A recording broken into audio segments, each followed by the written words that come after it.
Muito boa tarde, está começando mais um Conecta Mais Saúde, a sua dose semanal de saúde. Sejam muito bem-vindos, eu espero que o programa ajude você a ter cada vez mais qualidade de vida, você, a sua família. Gente, a gente está com vários especialistas muito legais hoje aqui no programa, que eu tenho certeza que vão ajudar você. E o programa, tá só começando, tá cheio de coisa boa. Vamos falar sobre um tema, gente, que afeta milhões de pessoas, que é a dor de cabeça. Mas você sabia que em alguns casos ela pode ter sinais de doenças mais graves? A gente vai receber também a doutora Thalita Orlandi para um bate-papo essencial sobre envelhecimento saudável e como que a gente vai lidar com os desafios da terceira idade. A gente sabe, né, gente, que é difícil, né, mas a gente precisa passar por essa fase com leveza, e que os nossos idosos também passem por essa fase com muita autonomia.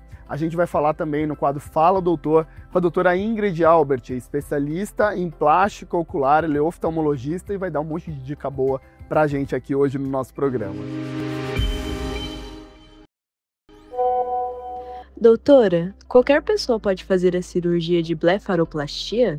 Você sente que no final do dia essa região aqui está mais cansada de tanto tentar elevar o olhar? Você sente que a maquiagem não tá fixando, que ela tá borrando? Você sente que tá com o olhar mais entristecido, que poderia ter alguma melhora nesse olhar? Se sim, consulte o oftalmologista, especialista em plástico ocular, de preferência, para fazer uma avaliação detalhada e ver se você tem indicação para a realização do procedimento.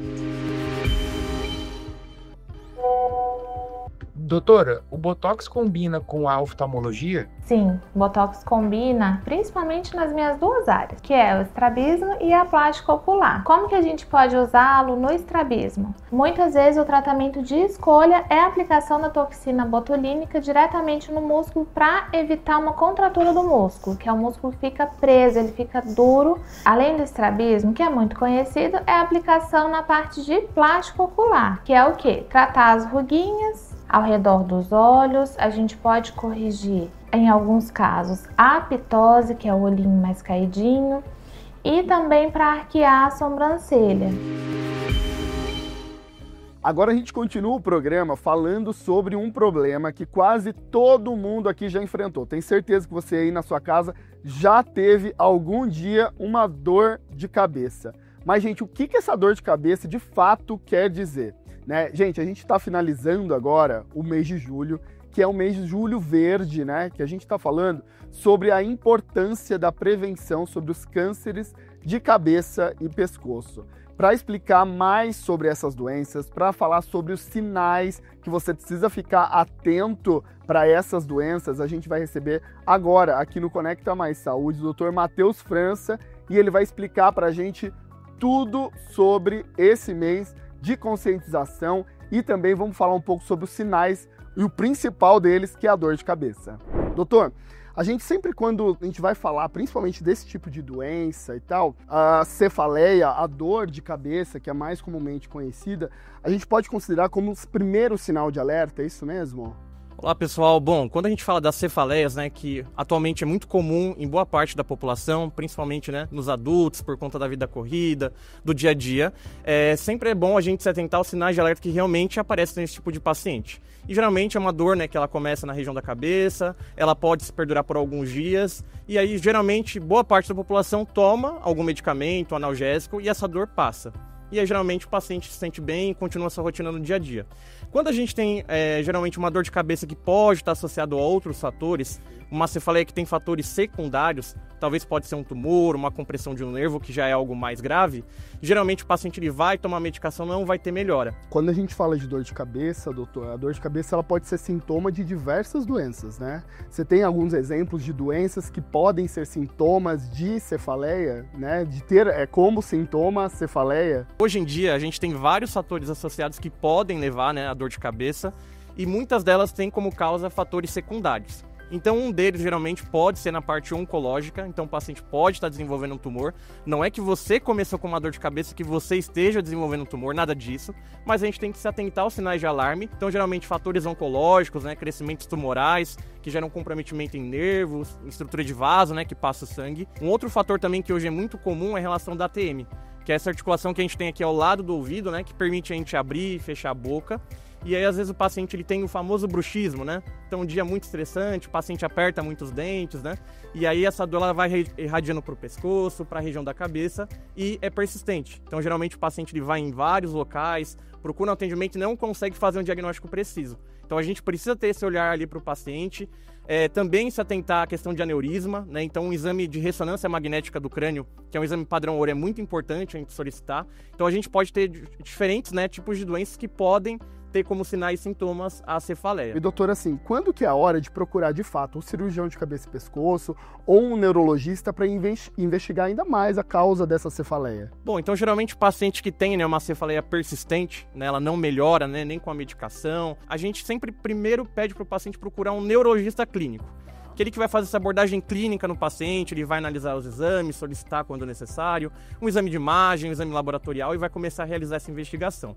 Dependendo do que vir no exame de imagem, seja uma imagem ali, né, com alguma alteração, algo que a gente, né, acenda ali uma luz de alarme, aí sim a gente pede a interconsulta com um cirurgião de cabeça e pescoço, que trata a parte de tumores, né, a parte nervosa ou até mesmo de um neurocirurgião. E doutor, a gente está finalizando agora, né, Julho Verde, então agora hoje nós estamos no dia 27/7, né, de prevenção aos cânceres, né, e tumores de cabeça e pescoço.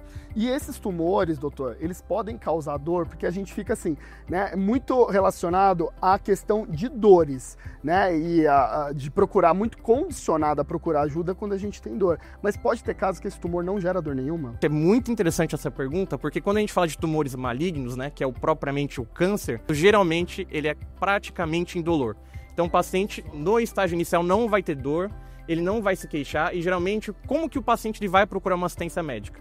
Quando ele vê alguma alteração na cavidade oral, na boca, na região do pescoço, na face, ele vê alguma alteração que vai aumentando de volume. Isso geralmente o crescimento é muito rápido, ele vai só se atentar quando já está num volume maior. É algo que a gente consegue tratar hoje em dia, consegue ter a cura propriamente dita, só que o diagnóstico precoce é muito importante. E aí por isso a importância do Julho Verde, da gente fazer o próprio autoexame. Olhar a mucosa, a boca, a língua e notar que qualquer alteração ou mancha é um sinal de alarme que a gente deve procurar um profissional. Muito bacana, gente. Então, ó, mais informação de qualidade aqui para você. Eu queria agradecer, viu, doutor? Obrigado. A tua participação. Eu que agradeço a oportunidade. No Conecta Mais Saúde. O Julho Verde, então, tá acabando. Vamos ficar atento aos sinais de alerta. Doutor, obrigado. Viu, o doutor, ele faz um trabalho bacana no Instagram, então eu vou deixar o Instagram aqui do doutor no QR Code, já pega o celular, já escaneia o Instagram do doutor para você saber ainda mais informações sobre cabeça e pescoço, né, sobre a especialidade do doutor, que é cirurgia de cabeça e pescoço, mas tem várias dicas de dor de cabeça e coisas importantes aí para você cuidar da sua saúde. E para encerrar o programa de hoje, nós vamos falar, gente, de um assunto que interessa todas as famílias, sobre envelhecimento saudável. Para falar sobre envelhecimento saudável, a gente vai receber hoje aqui a doutora Thalita Orlandi. Ela vai dar muita dica boa pra gente cuidar aqui desses idosos, né? Falar sobre os cuidados essenciais agora no inverno, como que a família pode ajudar esse idoso sem exagerar tanto na proteção, né? E também vamos falar quando o idoso para de aceitar receber ajuda. Então, gente, tem muita dica boa aqui com a doutora Thalita Orlandi e a gente vai ver agora. Tudo bom, doutora? Tudo bem, Rafa. Obrigada pelo convite. Imagina, é prazer estar aqui com você hoje. A gente vai bater um papo aqui muito bacana. Tenho certeza que a gente vai ajudar muita gente que está em casa. E, doutora, quando a gente fala assim, em viver bem, né, na terceira idade, o que isso realmente significa, assim, sabe? Rafa, eu acho que para a maioria das pessoas, viver bem significa viver até o final, com autonomia e com independência. Se a gente conseguir preservar essas duas coisas até o final, eu acho que isso é considerado envelhecer bem. Por incrível que pareça, não é o mais comum de acontecer se a gente não tomar cuidado. É uma pena, né, doutora? Mas eu acho que isso vem muito também da própria cultura de prevenção. Eu acredito que no Brasil isso tem evoluído, sim, um pouquinho mais, né? Mas eu acho que a gente passou por muito tempo em que a cultura da prevenção era quase nula, né? A gente sempre tratou doença. Isso vem mudando. Vem, né, doutora? A maioria dos pacientes que procura hoje um geriatra, ele já vem buscando envelhecer melhor. Eu tenho muitos pacientes, praticamente metade dos meus pacientes é filho de pacientes. Ah, que eles legal. vêm na primeira consulta acompanhando o pai e a mãe, aí eles começam a perceber, nossa, tudo isso começou lá atrás, quando as pessoas estavam com 40, 50 anos, então tá na hora de eu vir. E aí eles começam a acompanhar também. E doutora, assim, quando a gente tem os familiares, né, que estão acompanhando o idoso, geralmente se confunde alguns sintomas, como assim, pô, isso faz parte do envelhecimento natural, né? Isso é muito real e acho que isso é um alerta importante para as pessoas. É muito comum as pessoas atribuírem esquecimento, ou uma lentificação, a incapacidade de fazer o próprio cuidado, não conseguir mais dirigir, não conseguir mais ir ao mercado sozinho, achar que isso é por conta da idade. Nunca é normal uma pessoa que conseguia fazer alguma atividade deixar de fazer essa atividade, a menos que haja uma causa muito específica. Então há uma mudança, mas a pessoa tem que continuar conseguindo fazer tudo o que ela sabia fazer. Por isso que a gente sempre tem que procurar o profissional correto. Inclusive, a doutora faz um trabalho no Instagram muito legal. Vou deixar o Instagram da doutora aqui no QR Code do lado. Você já pega o celular aí, já escaneia para que você não perca nenhuma dica da doutora. E doutora, assim, vamos aproveitar que a gente tá no inverno, né? E é uma época, assim, que tá todo mundo com uma tossinha, né? Aquela coisa chata do inverno, que sempre tem uma gripe e alguma coisa. Tem algum cuidado especial para essa época do ano que a gente tem que tomar cuidado, principalmente com os mais idosos? Eu acho que o inverno, ele é um período de bastante atenção para os idosos por dois motivos. O primeiro é esse que você falou, né? As infecções respiratórias se tornam mais comuns porque as pessoas ficam em ambientes fechados e o idoso tem a imunidade pior do que o jovem, mesmo um idoso saudável.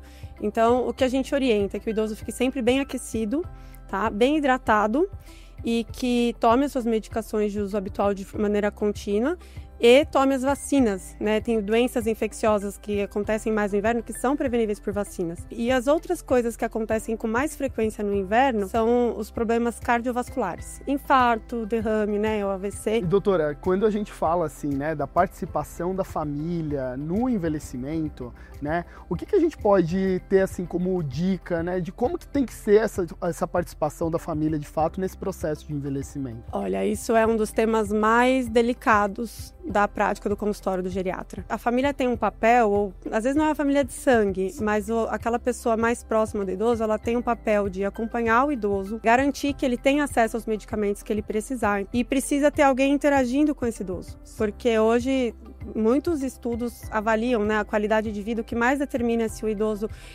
considera que ele teve uma qualidade de vida boa até o final ou não é a quantidade de doenças que ele tem, mas sim quem ele tem. Então, idealmente, é legal que a família entenda que aquele idoso que está demandando mais cuidado, ele não está fazendo isso porque ele quer chamar a atenção. Claro que existem as pessoas que têm esse perfil, mas não é a maioria. A maioria das vezes, se o idoso está pedindo ou se ele está repetindo, é porque tem alguma coisa acontecendo e a família precisa entender. Não tem como cuidar de um idoso sozinho até o final se ele tiver alguma doença. Doutora, quando a gente fala assim de mito, né, de envelhecimento, você tem algum mito assim, sabe, que é aquele comum que sempre aparece no consultório, que de repente a gente já pode quebrar ele hoje aqui no Conecta Mais Saúde? Primeiro, eu já falei um pouquinho que essa questão de que o idoso ficar mais esquecido é normal, né? Tem muitas vezes que a gente conversa com um paciente no primeiro contato e o filho fala, não, ele esquece, mas é porque ele já tá senil, né? Tem uma demência senil. Não existe demência senil, esse é um termo leigo.